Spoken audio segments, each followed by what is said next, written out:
있었어요. 그래서 약 3년 동안 3,000km 이상을 사도 바울이 다녔거든요. 그리고 그들이 이제 이렇게 그 사도 바울을 통해서 이제 다니면서 사역을 하는 그 목적이 뭐였어요? 제자들을 굳건하게 하는 게 목적이라고 말씀하셨거든요. 제자들을 굳건하게 한다 그러면 교회가 가는 곳곳마다 세워졌잖아요. 근데 세워진 교회가 든든하게 서야 되잖아요. 써야 되는데 사역자들은 모자란단 말이에요.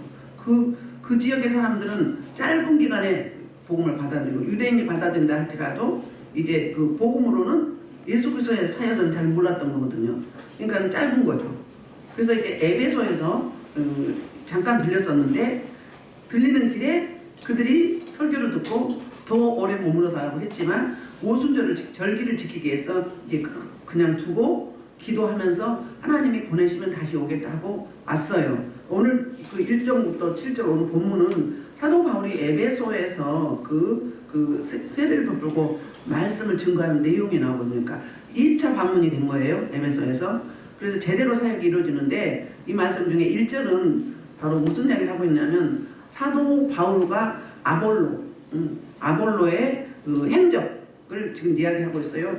볼까요? 1절 아볼로가 고린도에 있을 때에 바울이 이 지방으로 다녀 에베소에 와서 어떤 제자들을 만나 그랬어요.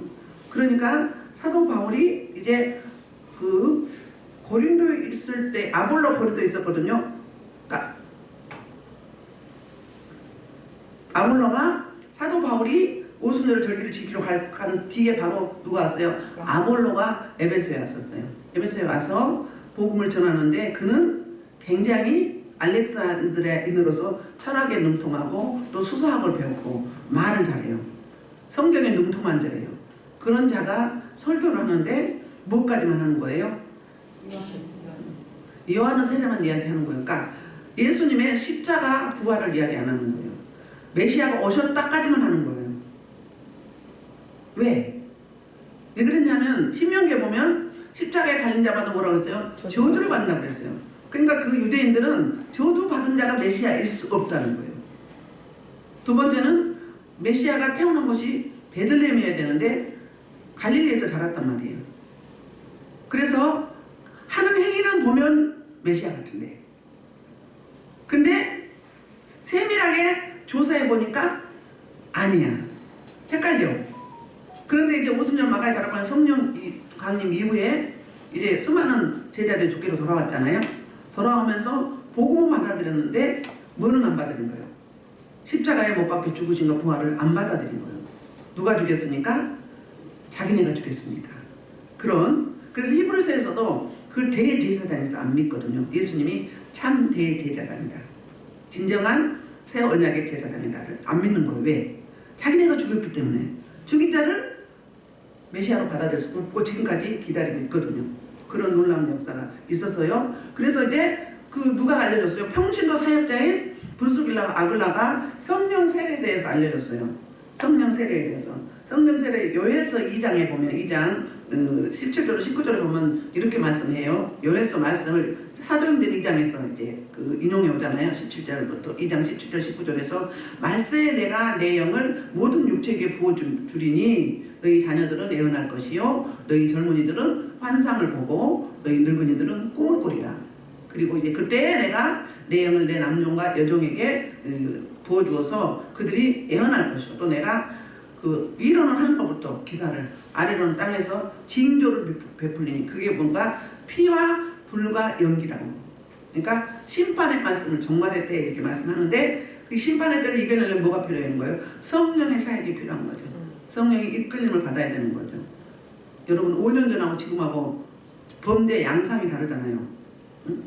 앞으로 가면 갈수록 그래요. 마지막 때라 이 사단방의 원수들이 발악을 하는 거잖아요.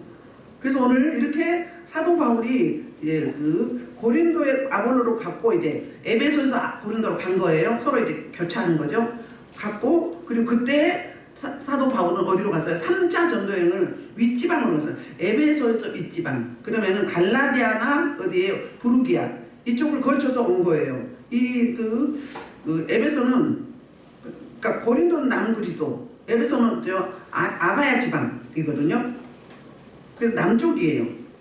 그런데 다녀서 이제 제자들을 어떻게 하고 제자들에게 성령 세례를 가르쳐주고 또 에베소에 와서도 짧게 전했기 때문에 성령 세례까지는 못하고 예수님이 누구신가 예수님만 말씀했던 거예요.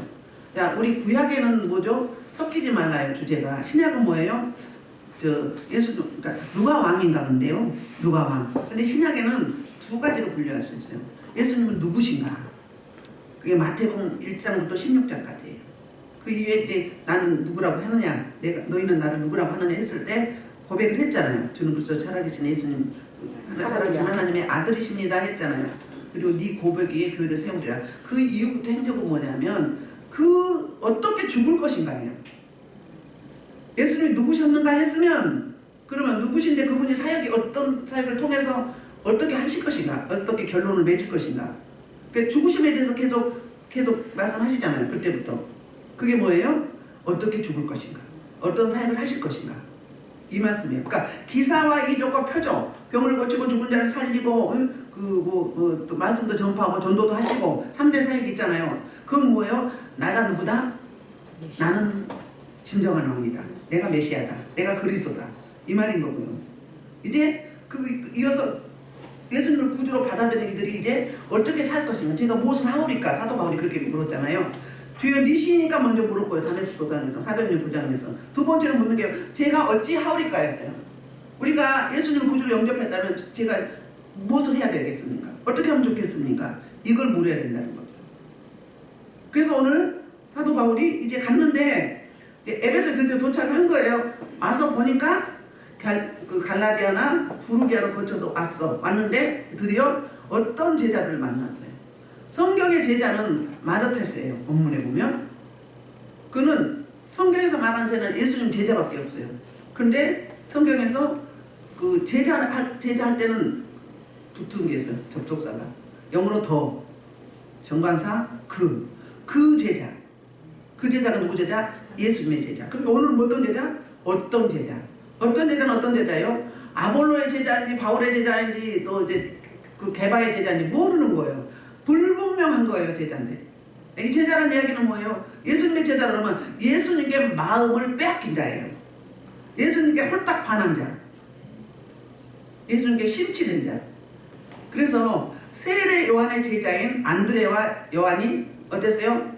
저거 봐라, 저 건너편에 세상 죄를 지고 가는 어린 양이로다 했어요. 그때 세례 요한의 제자에서 어디로 갔어요? 예수님께로 간 거예요. 그래서 주여 어디로 가시오니까 물었어요. 그랬더니 와 보라고 했어요. 그래서 그날 밤에 밤새도록 복음을 들은 거예요. 그래서 누구 제자가 된 거예요? 예수님의 제자가. 세례요한의 역할은 일단 이제 세례에 대해서 묻는데 세례요한의 역할은 예수님을 오실 준비하는 그림자예요. 그림자, 길을 예비하는 자. 우리도 다시 오실 주님을 오실 수 있도록 뭐하는? 예비된 자, 예비자. 마라나타 신은 오실 길을 준비하는 자. 여러분 그런 자들이거든요. 그러니까 어떤 제자다 그런 거예요? 예수님께 홀딱 빠지지도 않았고 예수를 믿기는 믿는데 어떻다는 거예요? 어린 심사가 그리스도의 향기가 나타나지도 않고 소속은 예수 믿는다고 신자라고 성도라고 하는데 향기가 없는 거예요. 편지가 될 수가 없어요. 우리는 움직이는 전도지인데 그리스도가 나타나야 되잖아요. 그런데 예수님이 홀딱 빠진 자가 아니란 말이에요. 옛날 제자들은 스승한테 어때요? 스승의 걸음걸이도 닮아가려고 하잖아요. 스승의 걸음걸이도 닮으려고 해요. 홀딱 빠져가지고 마음이 빼앗겨가지고. 그런데 어떤 제자, 그 제자 예수님의 제자가 아니고 어떤 제자분은 확실한 성도는 성도인데 이제 예수께 속했는지 사람에게 속했는지 모르는 거예요. 그러니까 소속 의식도 없고 확신지수도 없는 거예요. 우리 이 시대에 그리스도인들이 그렇잖아요. 자칭 그리스도인이 많잖아요. 예배 따로 삶 따로 사명을 보였는데 그 사명을 시작하는 것 같더니 중간에 또 흐지부지하다 그냥 위험하게 없어져 버려. 지금 연초잖아요. 연초면 다들 사명을 받아서 새롭게 시작을 하잖아요. 그 주신 사명은 복 주시기 위한 사명이에요. 하나님의 달아보심이 있어요. 어떻게 해요? 두렵고 떨림으로 주님께 늘 물어가면서 해야 돼요. 그래서 이 어떤 제자가 우리가 지금 어떤 제자인지 아니면 예수님의 그 제자인지, 예수님께 마음이 호딱 빼앗긴 자인지, 예수님께 반한 자인지, 아니면은 그냥 막연한 그리스도인은 그리스도인이라고 하는데 그리스도인이 아니고 자칭 종교인인지, 그걸 우리가 봐야 돼요. 오늘 이 에베소에 있던 어떤 제자들은 복음을 받아들인다고 받아들였는데 불분명한 거예요. 소속도 불분명하고 뭐 그냥 언어에도 삶에도 삶의 모습에 나타나는 게 없는 거예요. 나타나는 게 없어요. 어떤 권사님이 같이 예배를 드리고 왔는데 두 분 권사님이 한 분이 전도해 오셨는데 가다가 전철에서 청년이 조금 부딪혔대요. 부딪혔으면 예배 드리고 왔잖아요. 그럼 어떻게 해요? 아, 괜찮다고. 일부러 그런 게 아닙니다. 그런데 막 계속 세정거장 내정거장 가도록 따지고 뭐 언성을 높이면서 그러더래. 그 뭐예요? 예수님의 그 제자 맞아요? 어떤 제자인 거죠? 아니 연세 높으신 분이 좀 참지 그렇게 안 봤는데 너무 놀랬다는 거예요. 그 뭐가 제어가 안 되는 거예요?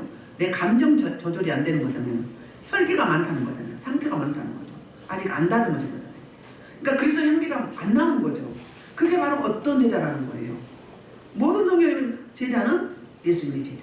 그러면 보면 그 제자, 본문에 보면 그 제자, 정관사 그가 붙어가지고 그 제자는 예수님께 마음을 빼앗긴 자, 예수님이 흠뻑 젖어든 자, 요즘에 스며든다고 그러죠. 스며든 자. 그럼 누가 나와요? 주님이 나오죠. 우리 주님의 성령이 우리 안에 내주하시면 어떻게 돼요? 그분의 속성이 나오게 되잖아요. 충만하면. 그래서 매일 충만하라고 그러죠. 에베소서에서 이렇게. 그래서 이들을 만나서 이렇게 묻습니다. 2절부터 3절은 이제 사도 바울이 그 어떤 제자들에게 질문하는 거예요. 아무리 봐도 이 사람들이 성도라고 하는데 성도 같지가 않은 거예요. 그래서 묻는 거예요. 진단을 해야 되겠죠? 그래 처방이 들어가잖아요. 그래서 2절에서 뭐라고 해요? 바울이 이르되 그러면 너희가 무슨 세례를 받았느냐 이렇게 물어요. 그랬을 때 이들 대답이 요한의 세례입니다 그랬어요. 요한의 세례밖에 모른다 그 말이에요. 자, 이 앞전에 있었어요. 브루스라 아굴라가 뭐 해줬어요?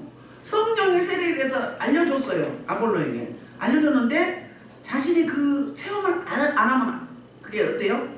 아무리 자기가 설교를 잘하고 성경에 능통하고 수사학적으로 아름답게 말을 꾸미고 막 미끄러워하죠. 막 미끌미끌 막 물찬 제비. 그래도 뭐가 없었다고요? 생명이 없었다는 거예요. 생명이 뭘로 한 거예요? 지식으로 한 거예요.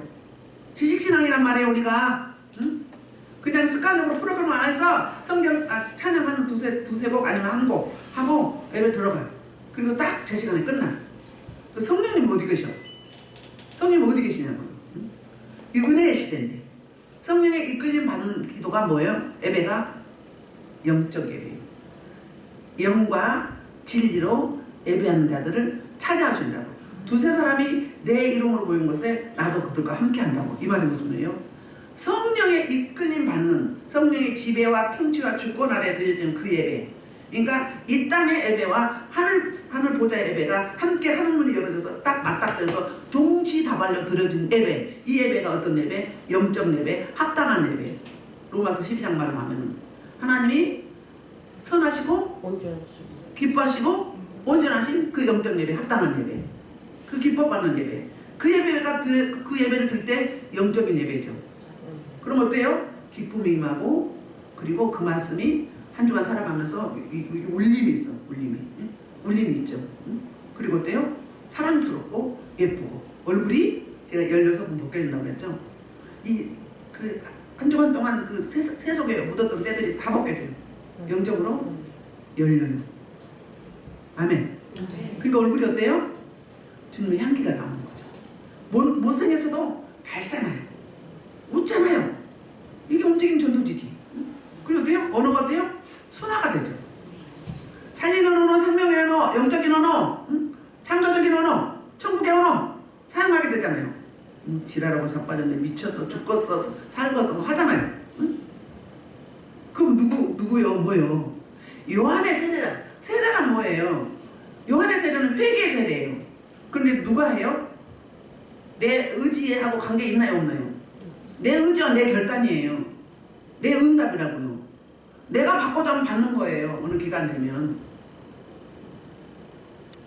그래서 그 세계를 뭐라고 이야기하죠? 성령 세계가 아니라 물세례라고 그러죠. 그래서 사절 보면 바울이 이렇게 이야기해요. 사절 이르되 요한이 회개의 세례를 베풀며 백성에게 말하되 내 뒤에 오시는 이를 믿으라 하였으니 이는 곧 예수라 하거늘 그랬어요. 그분이 누구라고요? 성령 세례를 부어주는 분이 예수님이다. 너희가 말하는 메시아 그리스도다 이 말을 하고 있는 거거든요. 자, 마태복음 3장 11절에서 세례에 대해서 그 사도 요한이 자기 정체성을 이야기해요. 볼까요? 나는 너희로 회개하게 하여 물로 세례를 베풀거니와 내 뒤에 오시는 이는 나보다 능력이 많으시니 나는 그의 신들을 들기도 감당하지 못하겠노라. 그는 성령과 물로 너희에게 세례를 베풀어. 자, 세례 요한은 물로 세례를 베풀었어요. 그러면 뭐예요? 회개 세례란 말이에요. 내 옛사람을 다 물에 수장시켜 버리는 거예요. 그리고 내 소속이 달라져서 하나님의 백성으로 상속자로서 구원받는 자로서. 그럼 구원받았으면 어떻게 해야 돼요? 그럼 이것에 끝나면 뭐예요? 맨날 지으시만 있는 거예요. 누림이 없어요. 공의 하나님밖에 없다고요. 공의 하나님. 정죄하시고 판단하시고 심판하시고 징계하시고 이 하나님만 계시는 거예요. 다른 속성이 또 있죠? 사랑의 속성이 있잖아요. 우리 하나님을 기뻐해야 되잖아요. 또 우리도 하나님을 기쁘시게 해야 되고. 그리고 주님이 내 안에 오시면 어때요? 일단 딱 은혜가 임했다 그러면 뭐가 가장 먼저 오는 표징이 뭐예요? 샬롬, 편안함. 마음이 편안해. 환경은 안 바뀌었는데 이게 그 샬롬의 하나님이 진정한 샬롬의 하나님이 내 안에 오셨다는 내적 표징이잖아요. 근데 물세를 받으면 물론 감동이 있죠. 내 자의적으로 내가 결정한 거예요. 성령 세례는 어때요? 사모함은 있겠지만 나와 상관없이 부어지는 은혜잖아요. 그래서 예수님의 사역은 뭐라고요? 나는 너희를 예수님께로 인도하는 그림자야. 내가 물어서 예수님 말했어요. 세례요한이 이렇게 설명하면서 나와 내 뒤에 오시는 그분, 그 예수님은 나와 견줄 바가 아니야. 상대도 안 돼. 하늘과 땅 차이거든? 그럼 너희는 나를 주목하지 마라. 나는 이렇게 물로 세를 줘서 너희들을 예수님께로 인도하는 회개의 세례를 베풀지만 내 뒤에 오시는 진정한 그 메시아 그리스도는 어떻다고요? 성령과 불로 너희의 세례를 베푸실 것이요 그랬어요. 성령을 토탈하면 성령의 역사가 이제 기름부심이 다양하잖아요. 물처럼 바람처럼 생수처럼 불처럼 이렇잖아요. 응? 바람처럼은 시원하게 오죠. 기름처럼 어떻게 해요? 촉촉하게 오죠. 응? 불처럼은요? 뜨겁죠. 근데 겉불은 확 불었다 확 없어져. 근데 진짜 속불은 어때요? 은은하면서 절절 끓으면서 오래 가요. 응? 자, 아랫배에서부터 겉불은 이 덩어리에서부터 팍 왔다가 팍 쓰더라. 응? 냄비 다음 불로 쫙 가서 그러면 이 은은한 불은요 그 우리 언돌빵처럼 오래 가요. 오래 간단 말이에요. 그럼 생수 같은 불은 어때요? 시원해요. 시원하고 상쾌해요. 제가 그랬잖아요. 왜 치유할 때 마무리할 때는요 시원한 불로 임해요. 바람처럼. 여러분 눈을 열어서 보여달라고 해보세요. 강대상에서 뭐가 흘러나?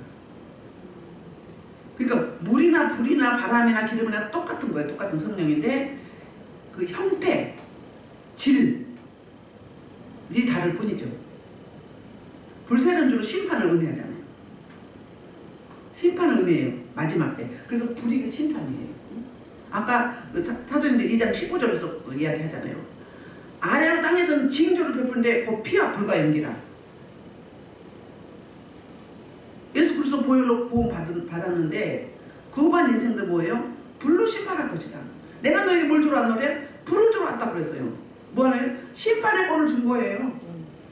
제가 하는 사역도 불로 심판한다고요. 불로 그 잡고 있는 어둠을 제거하면 그 병이 낫는 거예요. 심령이 열리는 거예요. 사랑이 임하는 거예요. 측은심이 임했어요. 원수 같은 사람이 막 불쌍해요. 그렇게 되는 거예요. 그래서 예수님은 이렇게 성령과 불로 너에게 세를 베푼다는 거예요. 맨 최초에 신약에서 어디에서 오순절 마가다락방에 오셨죠. 사도행전 2장 1절부터 4절. 이건 나중에 봅시다. 그래서 이제 이 성령은 뭐예요? 성부 하나님, 성자이신 성령 하나님, 삼위 하나님의 입격이 있잖아요. 성부 하나님은 플랜을 짜요. 계획을 하셔. 그 성자 예수님은 그 계획을 실행하시죠. 실천하시죠. 직접 하시잖아요. 그럼 성령 하나님의 사역은 뭐예요? 하나님의 백성, 구원받은 하나님의 백성들이 그렇게 순응하고 순복하고 말씀을 지킬 수 있도록 돕는 역할을 하는 거죠. 매니저 역할도 하지만 변호의 역할도 하시고 다양성 있게 죄에 대해서, 의에 대해서, 심판에 대해서 알게 하시고. 그래서 그 성령 하나님께 우리는 뭐예요? 묻는 거죠. 묻고 듣고 그리고 행하게 해달라고 은혜를 구하는 거죠. 그게 히브리서에서는 은혜의 보좌 앞에 나간다. 성령의 은혜를 구한다. 이 말이란 말이에요. 야고보서에는 너희가 부족하면 어떻게 하라? 꾸짖지 않냐시 꾸짖지 가면 이렇게 뭘 구하라? 지혜를 구하라. 그 지혜가 뭐다? 여기서 말하는 성령님이시다. 그 성령님을 구하시면 성령이 충만히 오시기만 하면 그분은 뭐예요? 그분은 우리 성부 하나님과 성자 예수님을 다 통달하시는, 모르시는 게 없다는 거예요. 모르시는 게 없어요. 그분이 저와 여러분과 통치하셔서 충만히 이루어지기만 하면 어때요? 가방거리 짧아도 지혜로워지고, 마음이 물론 터져갈 경계선이 없고 자꾸 당하다가도 어때요? 딱 경계선이 되어져, 영분별이 되어져서 꼼꼼매림을 할 수가 있어 결단하게 된단 말이에요. 그러니까 예수님의 제자는 어떤 사람들이에요? 헤벨레 해가지고 흐물어져가지고 제자 될 수 있어요? 예수님의 제자들 어땠어요? 죽으면 죽이는 각오로 전 세계를 다니면서 복음을 전하다가 목숨, 죽음도 순교도 불사해서 순교받는 게 축복으로 여겼어요. 죽음의 자리에 뛰어들 수 있었어요. 담대하게. 그게 무슨 역할이다? 성령의 도우심이다. 성령의 역할이다. 근데 성령이 안 충만하면 내 생각이 들어가잖아요. 그래서 성령 세례는 뭐예요? 주님의 십자가와 부활이란 말이에요. 옛사람은 십자가를 못 받고 그리고 함께 죽었어. 물론 물세례도 그렇지만. 그런데 진정한 연합은 뭐예요? 이 연합이란 말이에요. 부활과 십자가와 부활과 그리고 승천하서 보좌 우편에 앉아 계신 그분과의 연합이란 말이에요. 복음을 말할 때 승천하서 보좌 우편에 앉아 계신 거기까지 이야기의 복음이에요. 복음이 뭐라고 했어요? 예수님의 행하신 일, 예수님의 사역이 복음이에요. 예수님의 가난 이야기, 이게 복음이라고요. 그럼 큰 사건이 뭐예요? 오셔서 제 많은 내 백성을 구원하러 오셨고, 그리고 그들을 구원하려면 내가 흠없는, 내가 죽어줘야 재물 되어야 되고, 대속재물, 우리 하나님 화목하게 하셨고, 그리고 3일 만에 살아나셔서 부활 승천하셔서 보좌 우편에서 저와 여러분은 영원한 새 언약의 중보자, 대제사장으로서 중보하시고 계시잖아요. 제가 그 이야기 했잖아요. 간절히 기도하면 어떻다고요? 주님이요, 실제로 기도하셔요. 강대상에서. 보좌에 계시는데 그분은 편지하셔서 오시죠? 강대상에서 기도하죠. 난 저기서 기도하죠. 그 음성이 어떻다고요? 너무너무 편안한 바리톤 저음이다. 응? 혼자 기도하는데 무슨 남자 소리가 나와. 너무 좋아. 이상하다. 없어. 또 해. 또 하셔. 또 없어. 막 둘러보다 아무도 없네. 또 해 이제. 그 뭐라고? 그때서 주님이 사랑하는 내 딸아, 내 니가. 그래서 이루어 주시는 거예요. 뭐 할 때? 금식하거나 작정 예배드리거나 간절히 시간을 구별하고 마음을 구별하고 모든 거 구별해서 믿음의 죄 언제까지 예수를 바라볼 때, 그때 저는 그 부분을 수없이 들었었어요. 요즘에는 못 듣지만 그 음성을. 응? 그렇게 그 뭐예요? 확신을 주는 거예요. 내가 이렇게 너를 위해서 말씀처럼 진정한 대제자로서 중보자로서 내가 너를 위해서 이렇게 기도하고 있다. 우리 기도를 주님이 받는 거예요. 천사들한테. 천사의 항아리에 담아서 천사가 주님께 갖다 줘. 그럼 주님이 받아서 주님이 올리는 거예요. 할렐루야. 그래서 예수 그리스도로 말미암지 않고는 주님 앞에 올 자가 없다고 하잖아요. 그거예요. 그거. 그분이 이런 사역을 하신다는 거예요. 가시면서 보내주셨잖아요. 성령 하나님을. 요한복음 14장에서 16장까지 보내주셨잖아요. 왜? 육체로 계시면 어때요? 한계가 있기 때문에.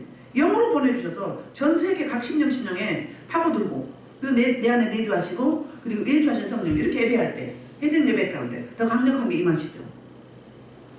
그래서 함께 동역을 이루어가시는 거죠.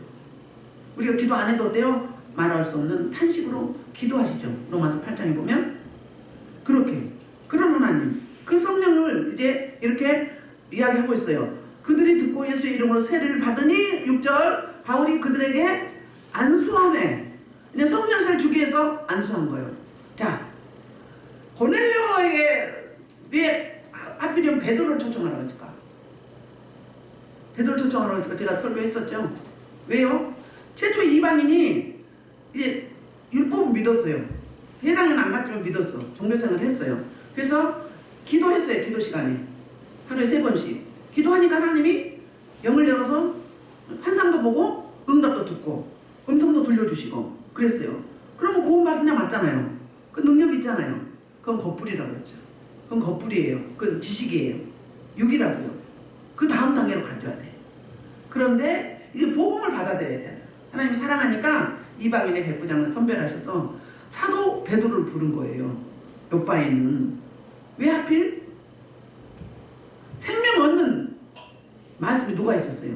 오순절 마가 다락방 성령 받은 120 문덕이 있어서 그 중에 제자들이 대표적이죠. 베드로가 성령이 충만해서 설교를 하니까 어땠어요?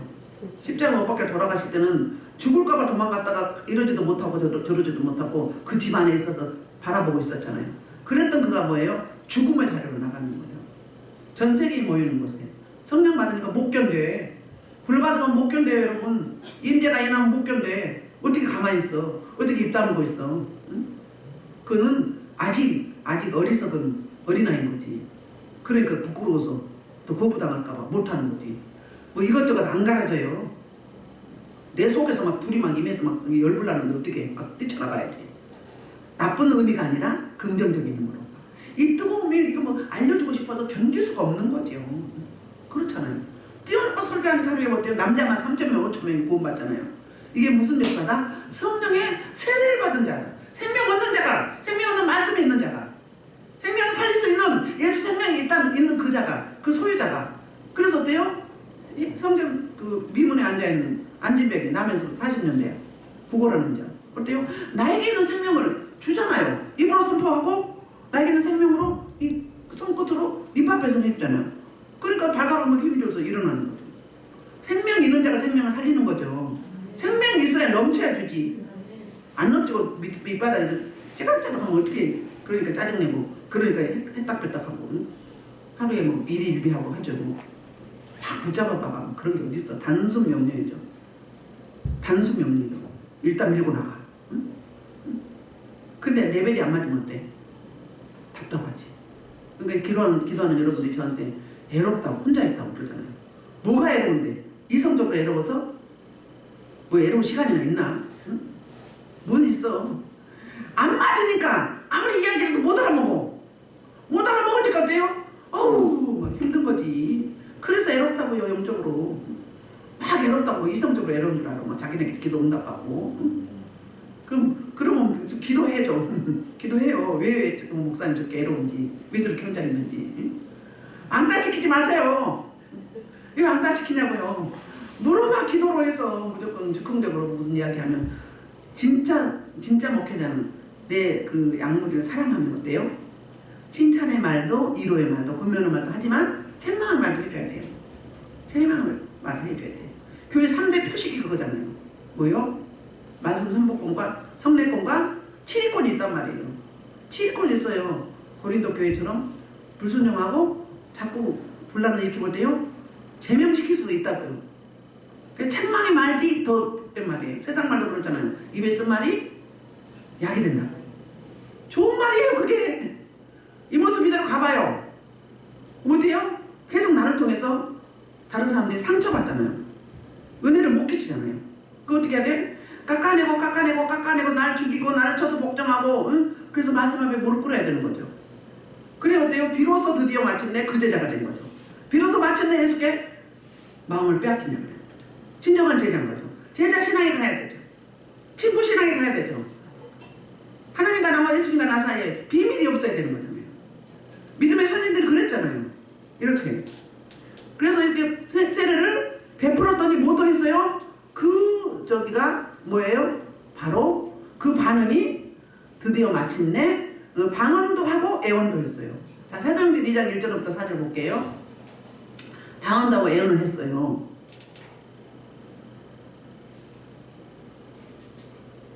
그래서 5절부터 7절은 세례를 받고 난 후에 어떤 역사가 있었는지, 4절은 나레이션이 포인트를 설명하고 있어요. 핵심을. 나레이션은 항상 힌트예요. 이 말씀이 어떤 핵심인지. 그게 4절이에요.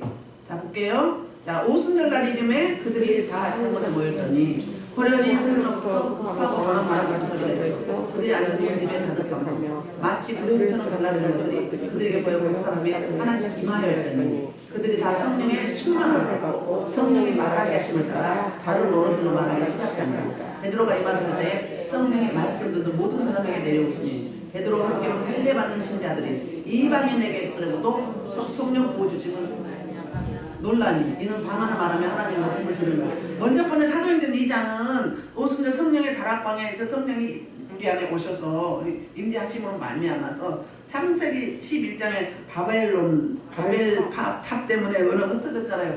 그 언어를 모으면서 어때요? 각 나라 방언을 한 거죠. 방언이라는 의미는 원문에 원래 글로사라고 혀의 언어예요. 혀가 약간 말리면서 나오죠. 그런데 여기는 어땠어요? 애국 방언을 한 거예요. 알아들을 수 있도록 통역이 되어지게. 그러니까 이쪽에는 그 말을 어떻게 했어요? 애국어로 하고 그들은 자기 나라 말로 하니까 16개 나라로 들어졌죠. 언어로. 그런데 이제 10장에서는 아까 말했던 고넬료 집에 베드로가 갔죠. 가서 말씀을 선포했더니 자, 사도행전 2장 기도할 때 오순절 마가다라는 120문도가 기도할 때 고넬료 집에서는 말씀을 듣을 때 성령이 말씀 듣는 모든 사람에게 내려오시니 그러니까 물세례는 내가 뭐에서 받고 내 의지로 받고 내 응답이고 내 결단이고 성령 세례는 어때요? 내 의지와 관계없이 수동적으로 부어지는 은혜란 말이에요. 그렇죠? 그래서 이방인들도 성령 부어줌 말면 놀랐다는 거예요. 근데 여기는 뭐였어? 방언을 말했어요. 2장에서도 방언했죠. 여기도 방언했죠. 그런데 오늘 본문에는 뭐예요? 오늘 본문에는 예언까지 했어요. 그러니까 요래서 2장에서 말씀하신 사도행전 그 2장 17절 19절에서 사도 베드로가 설교할 때 요래서를 인용을 했잖아요. 그 말씀이 이루어진 거예요. 그럼 볼게요. 예언 그러면 대부분 이제 구약의 나비 그러죠. 예언은 이제 우리 한문으로 말하면 미리 예자가 있고요. 또 막길 예자가 있어. 막길 예자는 말씀이에요. 첫 번째는 예언이. 구약의 말씀 줬죠. 신약에 2000년 전 말씀 주셨잖아요. 이게 예언의 말씀일 때는 막길 예자예요. 응? 그 다음에 미리 예자는 뭐예요? 은사적인 고린도전서에서 초월적인 은사 12장에 나오는 8절부터 11절까지 그게 뭐예요? 그게 예언이에요. 원래는 대언이거든요. 말씀 하나님 성령님으로부터 들어서 전해드리는 거예요. 제가 여러분 이렇게 주의 음성을 들려드릴 때 그때 주시는 말씀을 제가 한 게 아니라 주셔서 하는 거잖아요. 또 예언할 때 제가 한 게 아니라 달라고 해서 받아서 해드린 거잖아요. 그게 뭐다? 그게 은사적인 예언이고 이 말씀은 원래는 이 말씀이 예언이에요. 그러니까 두 가지가 있다. 말씀이 예언이고 은사적인 고린도서 12장에 나오는 8절부터 12장에 나오는 그 예언이다. 그런 저기죠. 뭐라고 그러죠? 뭐라고 해야 되나? 직임과 뭐의 은사? 직임의 은사와 그리고 또 뭐의 은사였어요? 갑자기 나도 생각이 안 나네. 설교도 못 들었어. 기능의 은사. 오케이. 기능적인 은사. 그게 그런 은사를 말하고 있습니다. 그래서 이들이 갑자기 자기가 의도치 않게 이렇게 초월된 다른 방언도 하고 그 다음에 예언도 했다는 거예요. 아멘. 그럼 어때요? 성령의 세례를 받은 자들은 내 의지로 내 방법으로 내 하고 싶은 일 하고 살 수 있나요? 원래는 충만하면 그렇지 않은 거예요. 그렇지 않은 거예요. 제가 보통 부드럽게 말하고 막 웃다가도 어쩔 때는 단호하게 말할 때가 있죠. 그건 사역할 때 그런 거잖아요. 그럴 때는 어때요? 제 의지가 아닌 거죠. 성령이 부어주셔서 단호할 때는 단호하게 나가잖아요. 그리고 또 내려가면 또 아줌마처럼 하다가도 또 그렇게 나올 때가 있어요. 그 뭐예요? 성령이 붙잡으셔서 책망도 하시는 거예요. 책망할 땐 그렇고 또 뭐 안타까우면 같이 울기도 하고 같이 막 이 마음을 나누잖아요. 체험을 하기 때문에 그런 역사. 그러니까는 초월이다 보는 거예요. 이 땅의 3차원을 초월했다는 거예요. 그게 성령의 사역이에요. 성령님이 우리를 행하게 하세요. 말씀을 순응하고 순복하게 해준단 말이에요. 그러니까 어때요? 그 성령의 은혜를 매일 구하는 거예요. 우리는. 그래서 매일 충만함을 입어야 되는 거죠. 이런 역사.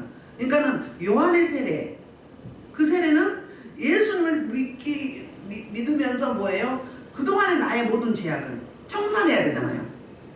그게 회개의 세례, 물세례가. 근데 누구 결단에 의해서? 내 의지, 내 결단에 의해서, 내 응답에 의해서 하게 되고, 그 다음에 성령의 세례는 수동적으로 하나님이 부어주시는 초월적인 은혜라는 거죠. 그럼 그분한테 우리가 사로잡히면 어떻게 해요? 고기 잡으러 주님이 부활하셨는데도 고기 잡으러 갔잖아요. 세상으로 가잖아요. 그 두 주인도 가잖아요. 엠마오로 가는 두 제자도. 그런 사람들이 어떻게 그 충만한 받고는 어떻게 돼요? 아예 모든 걸 내려놓고 어디 가요? 전 세계로 흩어지면서 다 순교했어요. 사도 요한만 빼고. 거기도 할 뻔했죠. 뭐 외경에 보면 가마솥 때 들어가서 튀긴데도 안 죽었어. 왜요? 사명이 남았기 때문에. 그러나 그들은 그 죽음을 두려워하지 않았어. 사도 베드로는 어때요? 십자가를 나는 바로 지울 수도 없다. 우리 주님이 이렇게 졌는데 나는 거꾸로 지겠다. 자원에서 거꾸로 졌어요. 진짜 예수님께 마음을 빼앗긴 자들이죠. 홀딱 반한 자들이죠. 그게 진짜 제자라는 거예요. 저 여러분도 오늘 이렇게 너무 은사적인 일을 안 바래도 돼요. 나를 내 속에 내면에 아담의 죄부터 내 선조 열조의 죄를 다 토설해서 내보내고 나면 원래 주셨던 게 다 나오게 됐어요. 은사 받으러 간다. 이미 주셨다니까. 있어 당신한테. 있는데 내가 무모하기 때문에 간헐적인 기도, 마음의 가죽을 베고 통회하고 자복하며 뭐 회사는 여인의 보통 이런 거 안 하고 어떻게 그냥 간헐적으로 그냥 주님 감사합니다. 찬양합니다. 할렐루야. 아버지 감사합니다. 이렇게 해주시옵소서. 이렇게 하면 뭐가 나가? 잠깐 내 기분만 다를 뿐이지. 어떻게? 부르짖을 때 내 속에 있는 막 빠져나가죠. 하품으로, 방귀로, 눈물로, 콧물로, 막 기침으로 막 나가잖아요. 다양하게. 그거 다 빠져나가면 나오게 돼 있어요. 그래서 새술이 되라고 하잖아요. 새술을 세부대에 담으라고 하잖아요. 왜? 물세례만 받으면 어떻게 된다? 삶에 뭐가 없다? 변화가 없다. 왜? 내 육 그대로 남아있기 때문에. 내 의지가 그대로 있기 때문에. 내 성령 세례를 받으면 뭐예요? 내 의지하고 관계가 엄지 이끌고 가는 거예요. 여러분 생각해보세요. 누가 목회자들이라고 태어나서 어렸을 때 자랄 때 중고등학교 다닐 때 응? 알았어요? 목회자 되라고 알았어요? 미리 예언 받은 사람은 알 수 있었겠죠. 저는 전혀 몰랐어요. 하나님이 훈련 가운데 돈 달라고 했더니 빌려준 돈 빨리 받아서 처리하게 달라고 했더니 그래서 돈 때문에 막 이렇게 열심히 안 다니던 기도원도 가고 막 강배산에 처음으로 간 거죠. 갔는데 너 신학해라. 하나님이 쳐봐. 그러니까 저는 반응이 어떻겠어요? 하나님 미쳤어요. 미쳐서 제가 어떻게 신학을 해요? 제가 어떻게 목회를 해요? 막 따지는 거지. 근데 그러면서 이제 뭐 회개가 터지기 시작하는 성령이 부어지니까 울며 불며 막 착착착 하나 끝나면 또 나와. 죄라고 여기지 않았던 사소한 거 누구 안 따시키고 뭐 뒤에서 뒷담화 까는 거 뭐 흉본 거 다 목소리 왜 이렇게 큰지 내 의지예요? 왜 이렇게 목소리가 커? 내 의지가 아니었어요. 그리고 나니까 이제 또 부어주시는 거야. 빠져나가고 나니까 한 3일을 막 기사님 막 내가 아니에요 막 그러니까 적당히가 아니라 강력하게 그러고 나니까 막 부어주기 시작하는데 날마다 부어주니까 그것 때문에 가는 거야 이제. 물질적으로도 시달려도 가지만 그것 때문에 가는 거예요. 가서 이제 여러 가지 다양한 걸 체험한 거예요.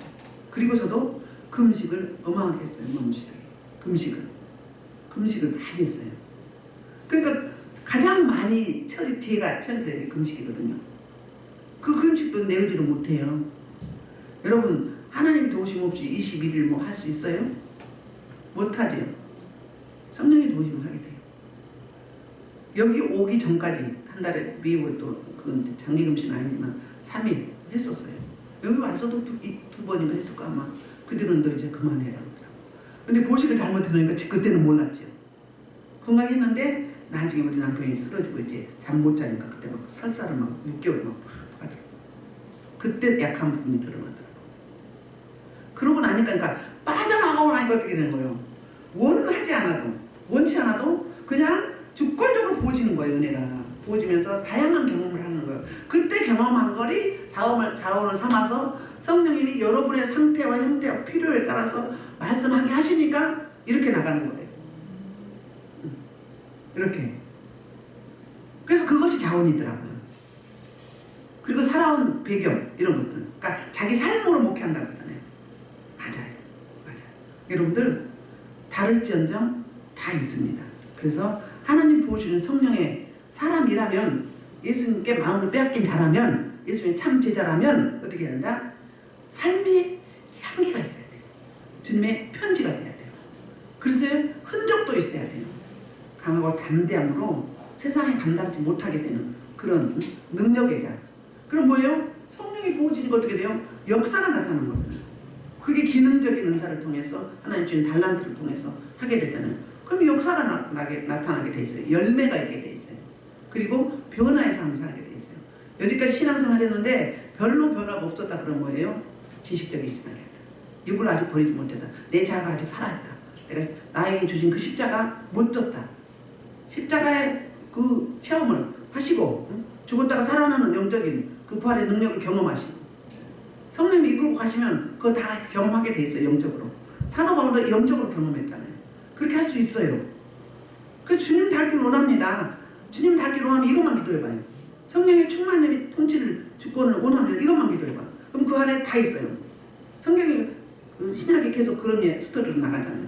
그래서 제가 여러분이 정말로 성령의 세례를 받은 자로서 변화해서 그리고 이 변화를 나누는 사람, 예수님께 마음을 빼앗겨서 홀딱 반해서 그분만을 위해서 살 수 있는 저와 여러분 되기를 주님의 이름으로 축복합니다. 우리 말씀을 놓고 제3창으로 1시간 동안 기도하는데요. 이제 알죠? 나라 민족과 지도자들과 이번에 돌아온 총선과 그리고 이 올해가 참 어렵습니다. 그래서 이 땅에 전 세계에